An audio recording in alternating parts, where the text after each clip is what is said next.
we talking? Hi there. I can see that there's two people currently in the event, so I'm just going to wait a few more moments to see if anyone else attends. You can add questions in the Q&A function. I've got two Year 13 students with me who are able to help with any questions you might have. I'm just going to go on mute again, and I'm going to come back in a few moments just to see if there's anyone else who's going to attend. Thank you.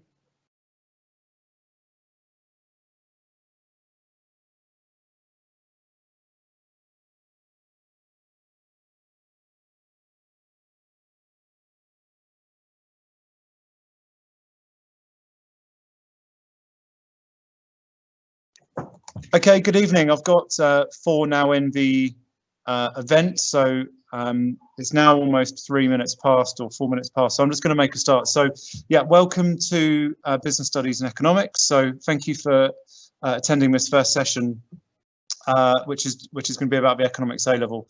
I've got two Year 13 students with me who can answer any questions that you've got. They're going to speak a little bit later on, but if you want to ask a question, please do in the Q&A function, and I can try and answer those as we go through the event and also at the end.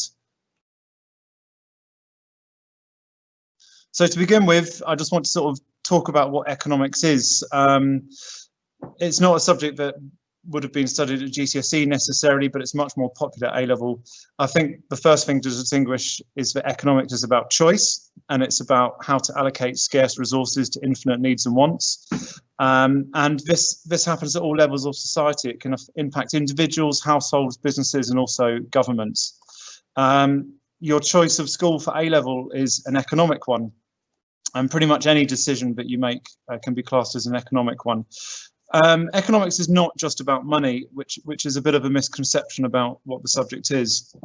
And something that's really great about the subject is that every lesson can make links to what happens in the real world. So the real world links are what the students really like about it, and that it's relatable. One other thing is that economics is largely common sense, but it has technical language. So there's words that economists will use for everyday things that sound more complex than they really are. This is all what makes the subject so engaging. There's a lot of economics in the news at the moment. So in terms of like going through things that are going on currently, pretty much every day there's something that you can link to the specification and what's going on at the moment. I have a Twitter profile for the department, so that's at Biz and Eco, or at PS Biz and Eco rather. And this is where I'll post relevant articles for economics for students to have a look at. So the A-level that we offer at Prendergast is Economics B, which is run by Edexcel. So this course will introduce you to economics through micro and macroeconomic concepts. The difference here to some of the other A-levels that you might find is that there's a real-world application to businesses and the environments in which they operate. So it's not as heavy on the models and the theories. And sort of a real selling point of the course is that there's real life application throughout all of the papers that you'll sit. We'll analyse markets and different economies, and we will also be looking at economic theory to understand the strategies that business use when reacting to events. And a key thing that's changed with the reforms of A-level is the breadth and depth of knowledge. So what students need to know is actually expanded. And in the second year of study, we will look at more complex concepts and models as well. This is just an overview of the actual A-level that's offered. So it's split into 4 different themes. Theme 1 and 2 start off with basic micro and macroeconomic concepts, and that forms year 12. And then theme 3 and 4 are the year 13 areas of study, and they will develop and also introduce new topics into current student knowledge. At the moment, year 13s are on theme 3 and year 12s are on theme 1 at the moment. Okay, so in terms of assessments and entry requirements, so the course is assessed by 3 exams at the end of year 13, so they are high stakes in terms of that. Paper 1 and paper 2 are both worth 35% of the A-level. Paper 1 draws on themes 1 and 4. Paper 2 draws on themes 2 and 3.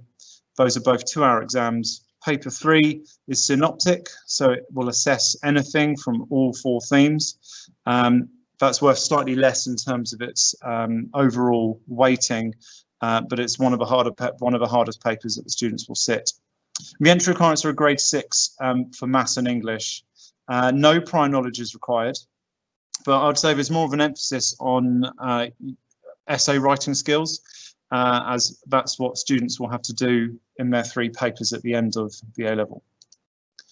Okay, so why study economics? Here are a couple of quotes from students that currently study the course at the moment, and really what they're saying there is that they really like how it's relatable to their everyday life. They like the fact that the course is a mixture of mathematical skills, and there's also essay-based sections of the A-level as well.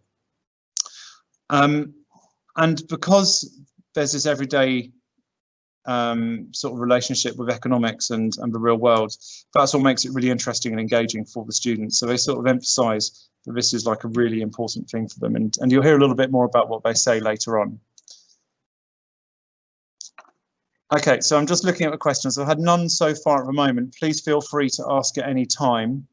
And I've only got a few more slides to go through, really, and then it will be the students' turn to come and speak to you.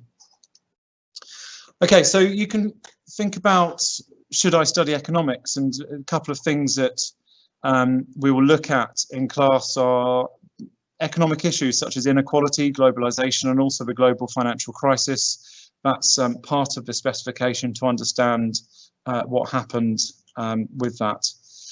If you enjoy exploring and presenting alternative courses of action, so looking at how you can solve economic problems and coming up with different ways in which you can achieve those, then this would be a great course for you to study.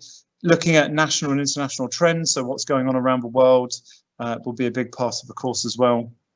Learning about the economic environment and business through research and investigation will be a large part of the course as well. If you enjoy learning new vocabulary and developing new skills, then this course can offer all of that. So something that hasn't been studied before, and sort of new skills like developing your ability to analyse and evaluate in much more detail is something that you will need to be able to do. And also, if you enjoy reading around current topics in the news, then this course can really offer a lot of enrichment with regards to that. Okay, so at the moment there's still no questions. I am going to invite the students to come up, and they're just going to speak to you briefly about what it is they like about the course. And they've got a couple of minutes to do that, and then if there's any questions, please put them in. So I'm going to hand over now. Yeah, just want to go up on the, you can take another chair if you like. But just so the mic is,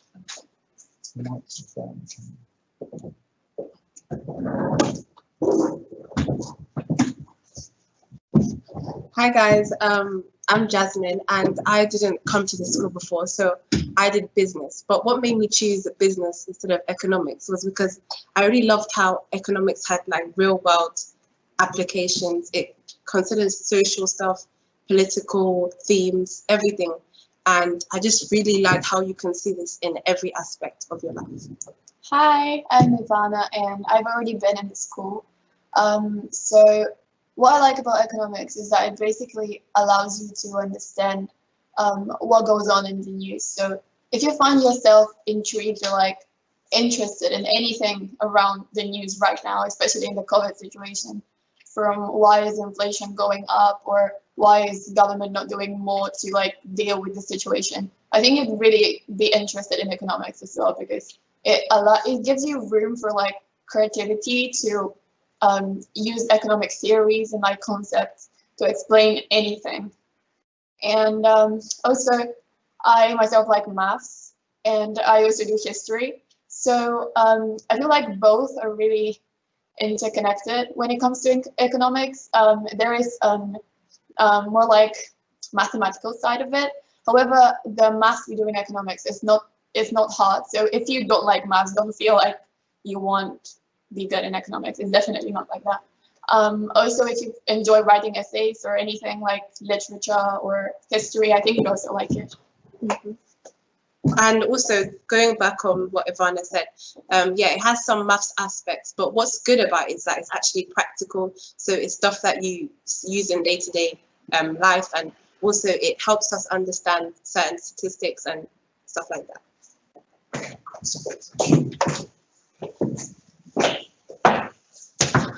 Okay, so big thanks to the student ambassadors there. So that's all that I'm really going to present about it. Okay, so I do have a question. Can you expand on the choice of Edexcel against other boards for economics? Yeah, so Edexcel, I did look at other exam boards. I looked at OCR and AQA, and really with Edexcel, having gone to various different CPD sessions, I felt that Edexcel offered a course that had really good depth and breadth of economics. And also in terms of the assessment style of the 3 exams, I really liked. I also liked that Economics B, the course which we offer at the school, has the real link to businesses. It's not as heavy on the models and the theories of economists. It does come up at times, and we will make links to various different economists, but it's not so heavy in terms of the models and the theories that are looked at. And generally, I find that Edexcel has lots of help and support. That was really another reason. And that means that I've got more help and support when it comes to offering exam technique advice, and also subject knowledge development resources for students. So, and Edexcel is one of the most, I think it might just be behind AQA, but they're pretty equal in terms of the number of students that sit economics with them. So that was the main reason and thinking behind it. Are there any other questions at all? I'm going to go on mute. We've only got about a minute or 30 seconds until the next session. So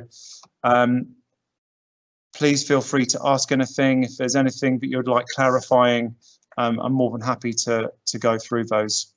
I'll go on mute for a little bit and then I'll come back.